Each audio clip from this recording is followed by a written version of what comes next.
Pengertian akuntansi. Pertama, definisi dari sudut pemakai. Akuntansi dapat didefinisikan sebagai suatu disiplin yang menyediakan informasi yang diperlukan untuk melaksanakan kegiatan secara efisien dan mengevaluasi kegiatan-kegiatan suatu organisasi. Adapun manfaat informasi akuntansi antara lain untuk A. Membuat perencanaan yang efektif, pengawasan, dan pengambilan keputusan oleh manajemen, dan B.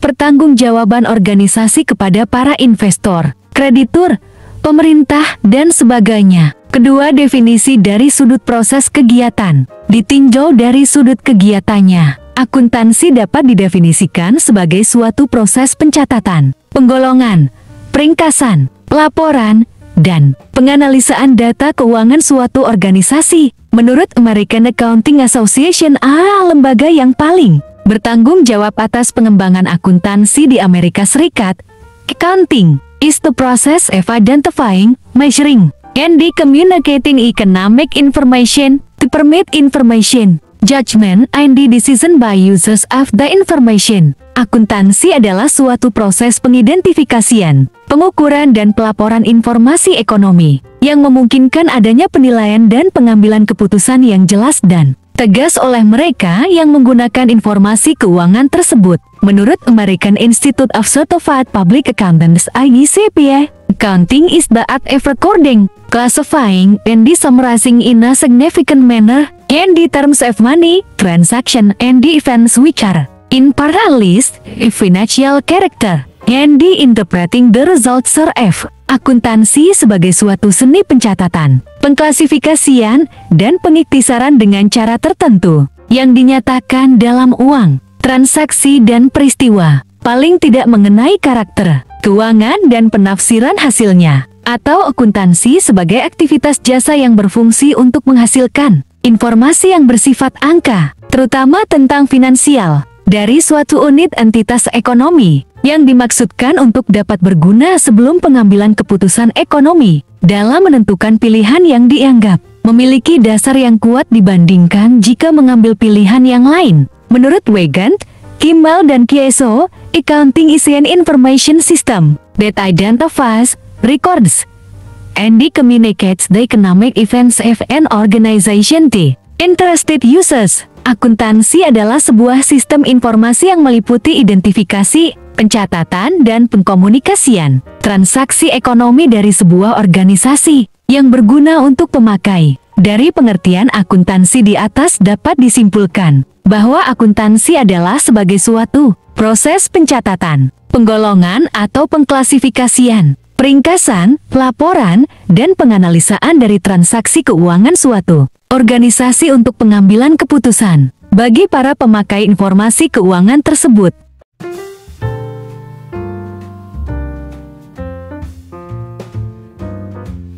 Sejarah akuntansi. Sistem pencatatan telah ada dalam berbagai peradaban sejak kurang lebih tahun 3000 BC sebelum Masehi. Di antaranya adalah peradaban Kaldea, Babilonia, Assyria, dan Sumeria, kemudian peradaban Mesir, peradaban China, peradaban Yunani. Pencatatan belum dilakukan secara sistematis dan belum lengkap. Di Italia, pedagang-pedagang Venesia melakukan pencatatan transaksi keuangan lebih sistematis. Pada tahun 1494 Luca Pacioli mempublikasikan buku Summa de Arithmetica, Geometria Proportioni ad Proportionalita yang berisi ilmu-ilmu pasti. Namun dalam buku ini terdapat bagian yang berisi pembukuan untuk para pengusaha. Bagian itu berjudul Tractatus de Computis ad Scriptorio, yang menggambarkan pembukuan berpasangan. Dia menyatakan bahwa tujuan pembukuan adalah untuk memberi informasi yang tepat waktu bagi para pedagang mengenai aset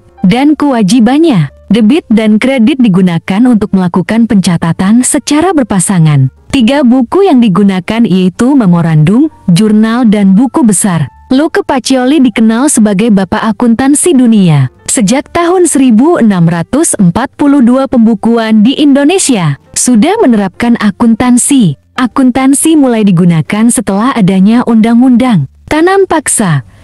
Pengusaha-pengusaha swasta Belanda mulai banyak menanamkan modalnya di Indonesia, sehingga perkembangan usaha makin meningkat. Oleh karena itu, akuntansi makin dibutuhkan. Pengusaha-pengusaha Belanda tersebut dalam sistem pembukuannya menggunakan sistem kontinental. Pada masa pendudukan Jepang, Indonesia masih menggunakan sistem kontinental karena banyak pengusaha yang masih memakai tenaga yang berasal dari Belanda. Walaupun berangsur-angsur perannya mulai berubah dan berkurang. Pada akhir abad ke-19 sistem pembukuan mulai berkembang di Amerika yang sering disebut dengan accounting akuntansi. Sejalan dengan perkembangan teknologi maka pada pertengahan abad ke-20 dipakailah komputer sebagai pengolah data akuntansi sehingga data akuntansi dapat diselesaikan dengan baik dan efisien. Pada saat Indonesia sudah merdeka, pembukuan masih menggunakan sistem kontinental karena banyak lembaga pendidikan yang masih menggunakan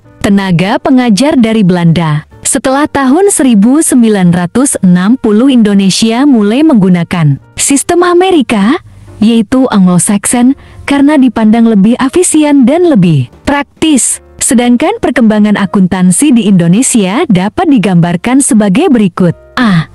Di Indonesia, akuntansi berkembang sekitar 1642, tepatnya pada zaman VOC. B. Masa pendudukan Jepang selama 1942 sampai 1945. Sistem akuntansi tetap menggunakan pola Belanda. C. Tahun 1957. Proses pengembangan akuntansi di Indonesia semakin pesat dengan dibentuk Ikatan Akuntan Indonesia (IAI). D. Pada 1973, IAI merumuskan prinsip akuntansi Indonesia (PAI).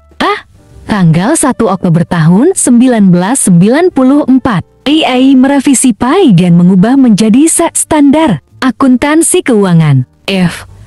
Tanggal 1 September tahun 2007, SAK direvisi, berisi 59 PSAK pernyataan SAK, akuntansi syariah, dan 7 ISAK interpretasi SAK.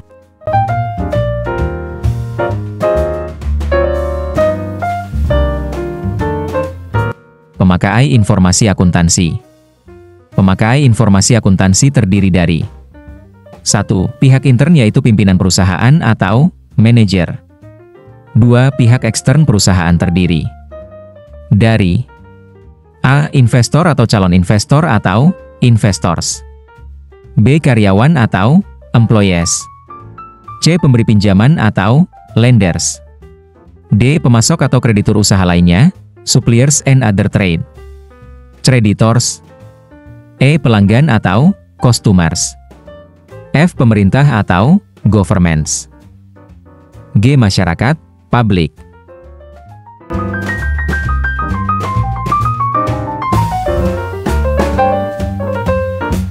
Karakteristik kualitas informasi akuntansi.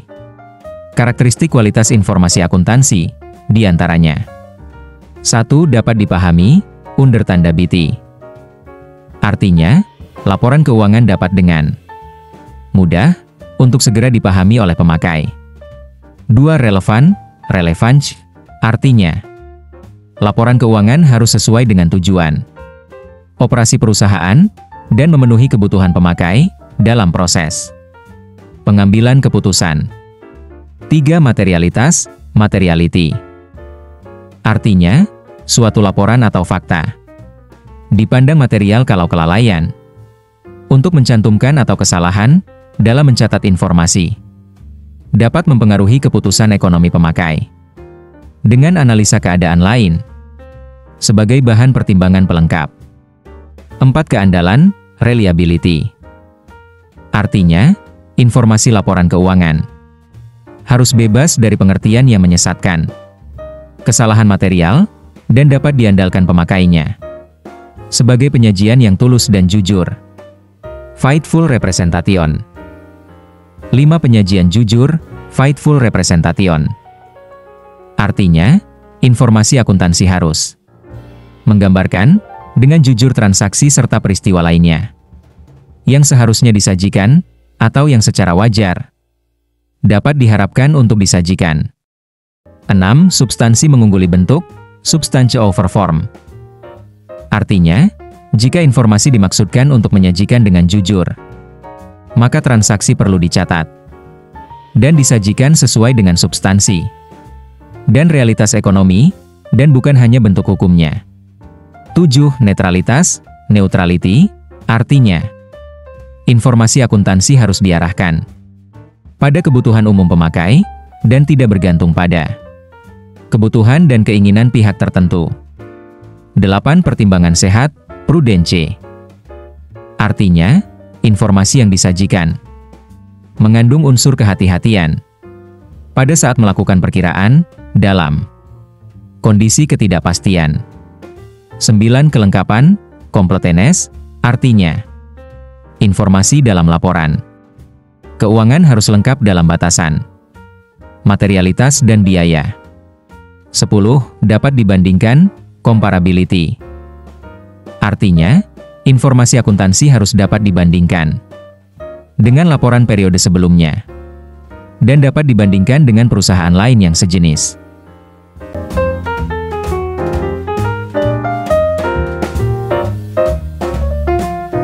Prinsip dasar akuntansi. 1. Prinsip-prinsip akuntansi. Informasi akuntansi harus disusun dan dilaporkan secara objektif agar bermanfaat bagi para pemakai informasi akuntansi tersebut. Oleh karena itu, dalam mengerjakan akuntansi keuangan, perlu didasarkan suatu pedoman yang telah teruji, dapat diterima umum. Pedoman ini dikenal dengan nama prinsip akuntansi. Prinsip-prinsip akuntansi dirumuskan oleh suatu badan yang kompeten, yakni Ikatan Akuntan Indonesia, IAI, yang merupakan badan yang berwenang untuk membuat peraturan-peraturan di bidang akuntansi. Oleh IAI, prinsip tersebut dituangkan dalam Standar Akuntansi Keuangan, SAK, yang merupakan himpunan prinsip, prosedur, metode, dan teknik akuntansi yang mengatur penyusunan laporan keuangan, khususnya yang ditujukan kepada pihak di luar perusahaan. Dengan adanya prinsip akuntansi ini, dapat diketahui bagaimana cara mencatat dan menyajikan aktiva, kewajiban, ekuitas, pendapatan, dan biaya dalam laporan keuangan. Prinsip-prinsip akuntansi tersebut diantaranya sebagai berikut. 1. Prinsip konservatif, konservatis. 2. Prinsip konsistensi, konsistensi. 3. Prinsip cukup berarti, materiality.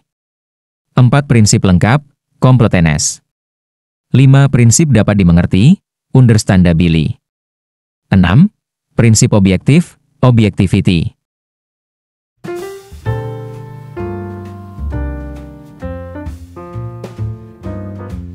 Konsep dasar akuntansi.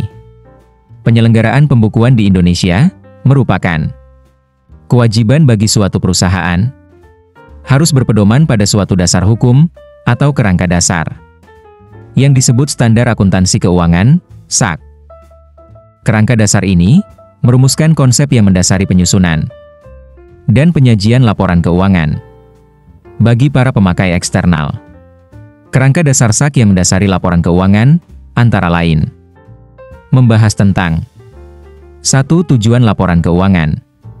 2. Karakteristik kualitatif yang menentukan manfaat informasi dalam laporan keuangan. 3. Definisi, pengakuan, dan pengukuran unsur-unsur yang membentuk laporan keuangan, dan 4. Konsep modal, serta pemeliharaan modal.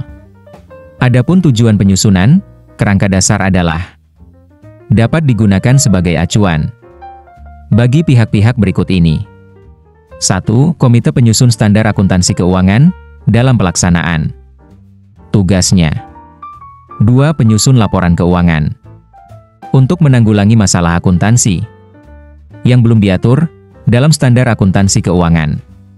3. Auditor dalam memberikan pendapat mengenai apakah laporan keuangan disusun sesuai dengan Standar Akuntansi Keuangan, dan 4. Para pengguna atau pemakai laporan keuangan dalam menafsirkan informasi yang disajikan dalam laporan keuangan yang disusun sesuai dengan Standar Akuntansi Keuangan.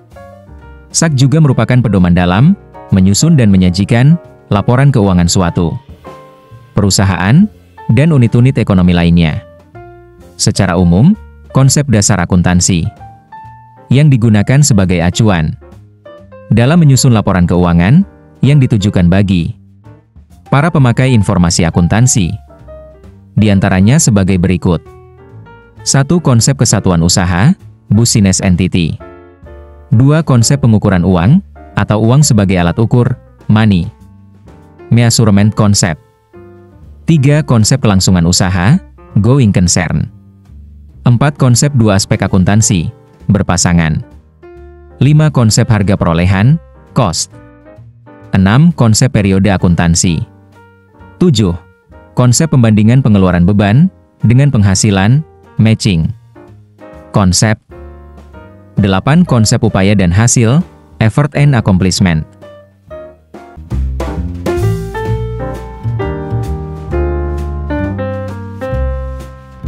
Bidang-bidang akuntansi. Sesuai dengan pengelompokan para pemakai akuntansi, bidang-bidang spesialisasi akuntansi dapat dibagi sebagai berikut. Pertama, akuntansi keuangan atau akuntansi umum financial accounting. Kedua, akuntansi manajemen management accounting. Ketiga, akuntansi anggaran budgeting. Keempat, akuntansi pemeriksaan auditing. Kelima, akuntansi perpajakan tax accounting. Keenam, akuntansi biaya cost accounting. Ketujuh, sistem accounting system. Kedelapan, akuntansi pemerintahan government accounting.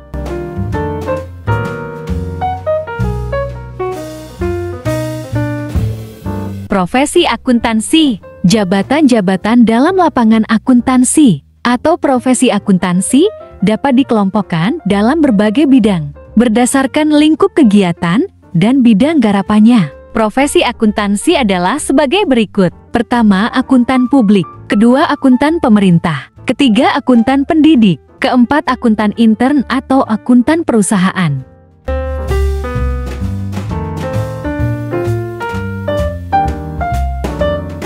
Etika profesi akuntansi. Adapun etika profesi, Ikatan Akuntan Indonesia pada prinsipnya sebagai berikut. Pertama, tanggung jawab profesi. Kedua, kepentingan publik. Ketiga, integritas. Keempat, objektivitas. Kelima, kompetensi dan kehati-hatian profesional. Keenam, kerahasiaan. Ketujuh, perilaku profesional. Kedelapan, standar teknis.